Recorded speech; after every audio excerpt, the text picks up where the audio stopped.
This is VOA News. Reporting by remote, I'm David Byrd. With just weeks to go before U.S. schools begin to open, federal health and education officials on Friday stressed the need for children to get back into the classroom despite parents' fears about safety as coronavirus infections surge. Administration officials said reopening schools was critical for children's mental and emotional well-being, as well as to allow parents to get back to work to boost the economy. That's a priority for President Trump as he seeks re-election in November. Dr. Robert Redfield, the director of the Centers for Disease Control and Prevention, said at a news briefing the CDC had released additional documents for administrators and for parents. Dr. Deborah Birx, a member of the White House Coronavirus Task Force, said Friday that it was still an open question how rapidly children under the age of 10 spread the illness. While the risk of severe COVID-19 is seen as relatively low for children, there is fear they could infect more vulnerable teachers and other adult school administrators.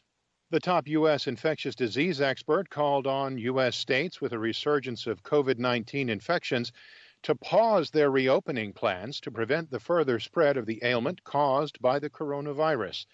In an interview Friday with the Washington Post, Dr. Anthony Fauci said everybody should be trying to reopen America again, but that it should be done in accordance with set guidelines. From a baseline that's low enough that when we get these blips of cases, we'll be able to more easily contain them rather than have these surges of cases. Fauci's comments came one day after COVID-19 infections in the United States exceeded 4 million, with California, Florida, and Texas grappling with sharp increases in infections. This is VOA News.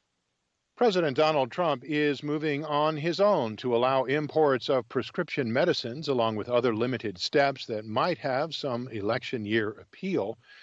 At a White House ceremony, Trump signed 4 executive orders. One is about importation. The others would direct drug maker rebates straight to patients, provide insulin and EpiPens at steep discounts to low-income people, and use lower international prices to pay for some Medicare drugs. We will finally allow the safe and legal importation of prescription drugs from Canada and other countries where the price for the identical drug is incredibly lower. It's a difference like you wouldn't believe. A drive to pass major legislation this year stalled in Congress. The orders received swift pushback from the pharmaceutical industry, which said the move would slow their development of new drugs to fight COVID-19. Seattle Mayor Jenny Durkan has beseeched residents on Friday who plan to protest over the weekend to remain peaceful and not take the bait from U.S. President Donald Trump. At a news conference, Durkan asked protesters to not fall for the president's plans to target cities led by Democratic mayors as part of his efforts to portray himself as a law and order president. He is purposely targeting cities run by Democrats. We're better than that as a country. That is not the way we operate. And I'm just urging everybody who hears my words, please don't take the bait. Meanwhile, at the White House on Friday, Press Secretary Kayleigh McEnany defended the Trump administration's actions in sending federal agents to Portland, Oregon. McEnany said the federal government has a sworn duty to uphold the laws of the United States, and in her words, law and order will prevail.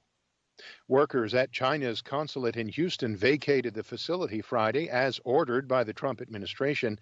The United States ordered the Houston consulate closed on Tuesday and gave the Chinese government a 72-hour deadline. Video showed a line of vehicles leaving and arriving from the consulate and a truck from a locksmith company pulling up. Later, a group of men was seen prying open the doors of the facility. The U.S. alleges that Chinese agents had tried to steal data from facilities in Texas, including the Texas A&M Medical System and the University of Texas MD Anderson Cancer Center in Houston. China rejected the allegations and responded by ordering the U.S. to close its consulate in the western Chinese city of Chengdu. For more, visit voanews.com. Reporting by remote, I'm David Byrd.